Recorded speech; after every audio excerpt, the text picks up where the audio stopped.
ये आकाशवाणी रायपुर है। प्रादेशिक समाचार बुलेटिन के साथ मैं सुषमा श्रीवास।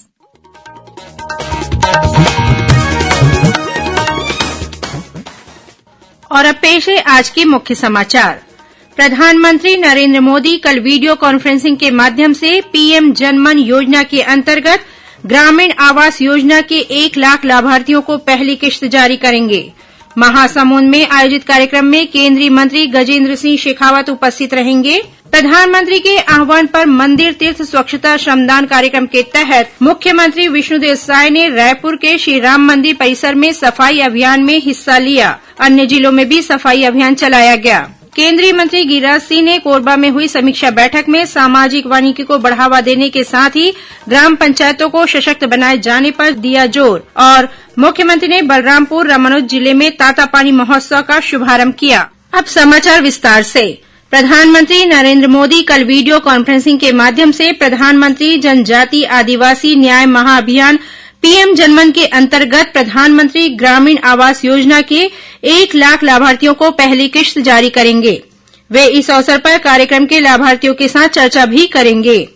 महासमुंद में आयोजित पीएम जनमन कार्यक्रम में केंद्रीय मंत्री गजेंद्र सिंह शेखावत उपस्थित रहेंगे। गौरतलब है कि पिछले वर्ष नवंबर में पीएम जनमन की शुरुआत समाज के सबसे कमजोर जनजातीय समूहों के सामाजिक आर्थिक कल्याण के लिए की गई थी।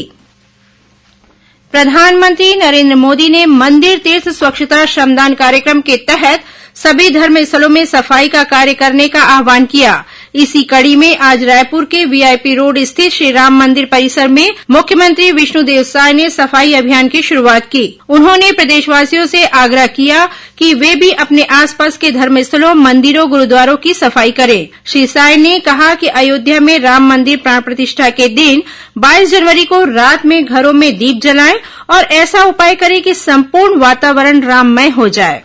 वहीं कृषि मंत्री रामविचार नेताम ने रायपुर के फुंडहर स्थित शीतला माता मंदिर में आयोजित साफ सफाई अभियान में हिस्सा लिया। इधर विधायक पुन्नूलाल मोहले ने आज मुंगेली जिले के चकरभाटा स्थित महामाई मंदिर परिसर में सफाई की। उन्होंने ग्रामीणों से गांव और मंदिरों को स्वच्छ रखने की अपील की। इस बीच भारतीय जनता पार्टी की प्रदेश इकाई पूरे राज्य में मंदिरों, मठों और धार्मिक स्थलों में स्वच्छता अभियान शुरू किया है।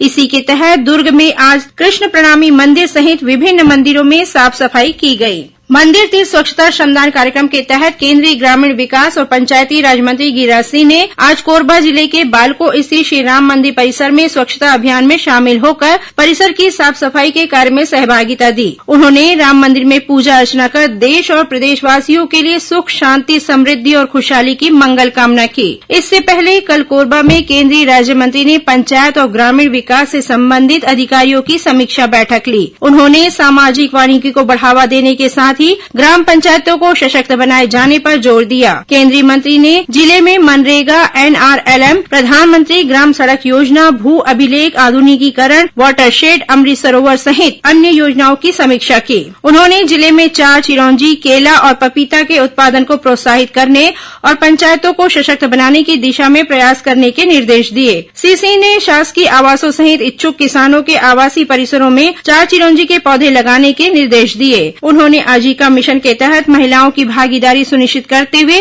पशुपालन, फलदार पौधारोपण सहित अन्य लाभदायक गतिविधियों से जोड़ने को कहा। उन्होंने गौठानों में नई आर्थिक गतिविधि संचालित करने की दिशा में प्रयास करने के संबंध में भी सुझाव दिए और एनटीपीसी तथा बालकों के सहयोग से आजीविका गतिविधियों को बढ़ाने पर जोर दिया। लोगों को सड़क सुरक्षा के प्रति जागरूक करने के उद्देश्य से कल से प्रदेश में सड़क सुरक्षा माह का आयोजन किया जाएगा। इस दौरान लोगों को यातायात संबंधी नियमों की जानकारी देने के लिए सभी जिलों में प्रशिक्षण शिविर, कार्यशाला, सेमिनार और नेत्र जांच शिविर सहित विभिन्न कार्यक्रम आयोजित किए जाएंगे। वहीं स्कूली बच्चों के लिए नारा लेखन, निबंध, चित्रकला और प्रश्नोत्तरी जैसे कार्यक्रम भी होंगे। इसमें शिक्षा, स्वास्थ्य, लोक निर्माण, नगरीय प्रशासन, परिवहन और पुलिस विभाग के अलावा एनसीसी, एनएसएस, स्काउट गाइड्स तथा स्वयंसेवी संस्थाओं का सहयोग भी लिया जाएगा।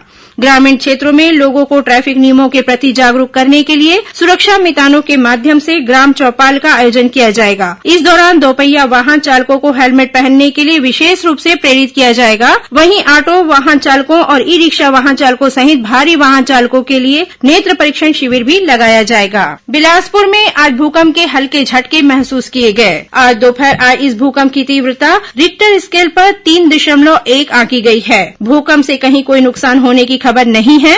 इस दौरान गौरेला, पेंड्रा, मरवाही समेत मध्य प्रदेश के अमरकंटक और अनूपपुर जिले की सीमा से लगे गांव में भूकंप के झटके महसूस किए गए। मौसम विज्ञानी एचपी चंद्रा ने बताया कि भूकंप की तीव्रता कम थी और इसकी गहराई सतह से मात्र 10 किलोमीटर के अंदर थी। बिलासपुर से 122 किलोमीटर उत्तर पूर्व सोन नदी में इसका केंद्र बताया जा रहा है। केंद्र सरकार की योजनाओं का लाभ लोगों तक पहुंचाने के उद्देश्य से प्रदेश भर में विकसित भारत संकल्प यात्रा का आयोजन किया जा रहा है।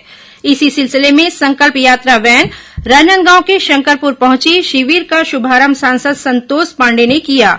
इस दौरान उन्होंने हितग्राहियों से चर्चा कर उनसे केंद्र सरकार की योजनाओं का लाभ लेने की अपील की। वहीं मुंगेली जिले के लोरमी नगर पंचायत में आयोजित शिविर में उप मुख्यमंत्री अरुण साव शामिल हुए। इस दौरान उन्होंने केंद्र सरकार की योजनाओं से संबंधित विभिन्न स्टॉलों का अवलोकन किया और हितग्राहियों को चेक और सामग्री का वितरण किया। इधर बिलासपुर जिले के पताईडीह, जैतपुरी, सोंठ और बिटकुला गांव में भी संकल्प यात्रा के तहत शिविर लगाए गए। शिविर में लाभान्वित हितग्राहियों ने मेरी कहानी मेरी जुबानी के जरिए योजनाओं से उनके जीवन में आए बदलाव की जानकारी साझा की और प्रधानमंत्री को धन्यवाद दिया। वहीं सक्ती जिले के पेंड्री, पिसौद, अमेराडीह सहित 11 गांव में कल विकसित भारत संकल्प यात्रा के तहत शिविरों का आयोजन किया जाएगा। 29 जनवरी को प्रधानमंत्री नरेंद्र मोदी के 7वें परीक्षा पे चर्चा कार्यक्रम के लिए अब तक 2 करोड़ 26 लाख से अधिक विद्यार्थी पंजीकरण करा चुके हैं, जो एक रिकॉर्ड है। शिक्षा मंत्रालय ने पिछले महीने 12 दिसंबर से इस वर्ष 12 जनवरी तक 6वीं से 12वीं कक्षा तक के विद्यार्थियों के साथ अध्यापकों और अभिभावकों से भी इस कार्यक्रम में भाग लेने के लिए MyGov पोर्टल पर ऑनलाइन आवेदन आमंत्रित किए थे। मंत्रालय ने बताया कि इस पोर्टल पर मिले प्रश्नों के आधार पर 2050 प्रतिभागी चुने जाएंगे। इन प्रतिभागियों को एक विशेष किट प्रदान की जाएगी। इस किट में प्रधानमंत्री की पुस्तक एग्जाम वॉरियर्स के हिंदी और अंग्रेजी संस्करण के साथ प्रमाण पत्र दिया जाएगा। इस वर्ष प्रधानमंत्री के साथ 4000 से अधिक विद्यार्थी चर्चा करेंगे। ये कार्यक्रम दिल्ली के भारत मंडपम में होगा। बलरामपुर रामानुजगंज जिले में आज से तातापानी महोत्सव शुरू हुआ। मुख्यमंत्री विष्णुदेव साय ने इस महोत्सव का शुभारंभ किया। इस मौके पर उन्होंने तातापानी को पर्यटन स्थल बनाने और यहां पर्यटन विभाग का मोटर शुरू किए जाने की घोषणा की। महोत्सव में आज मुख्यमंत्री कन्या सामूहिक विवाह योजना के अंतर्गत 400 जोड़े विवाह सूत्र में बंधे। इस अवसर पर मुख्यमंत्री ने नवविवाहित जोड़े को घरेलू सामान और 21-21 हजार रूपये का चेक प्रदान किया। 22 जनवरी को अयोध्या में श्री रामलला प्राण प्रतिष्ठा रामोत्सव के मद्देनजर छत्तीसगढ़ में जिला और विकासखंड स्तर पर भक्तिमय सांस्कृतिक कार्यक्रमों का आयोजन किया जाएगा। राज्य शासन ने इसके लिए सभी विकासखंडों को करीब 1 करोड़ 14 लाख रूपये जारी कर दिए हैं। यह राशि कलेक्टर के माध्यम से संस्कृति विभाग के चिन्हारी पोर्टल में पंजीकृत मानस मंडलियों को उपलब्ध कराई जाएगी। मकर संक्रांति के उपलक्ष्य में संस्कृति विभाग द्वारा आज रायपुर के पुरखौती मुक्तांगन में पतंग उत्सव का आयोजन किया गया। मुख्यमंत्री विष्णुदेव साय ने पतंग उड़ाकर इस महोत्सव का शुभारंभ किया। इस अवसर पर श्री साय ने प्रदेशवासियों को मकर संक्रांति, पोंगल, गुड़ी पड़वा और लोहड़ी की शुभकामनाएं देते हुए कहा कि यह सूर्य उपासना का पर्व है। पतंग उत्सव में 12 राज्यों के प्रतिभागियों ने हिस्सा लिया। कार्यक्रम को संस्कृति मंत्री बृजमोहन अग्रवाल ने भी संबोधित किया। रायपुर के नेहरू उद्यान में कल से 3 दिवसीय फल, फूल और सब्जी प्रदर्शनी शुरू हुई।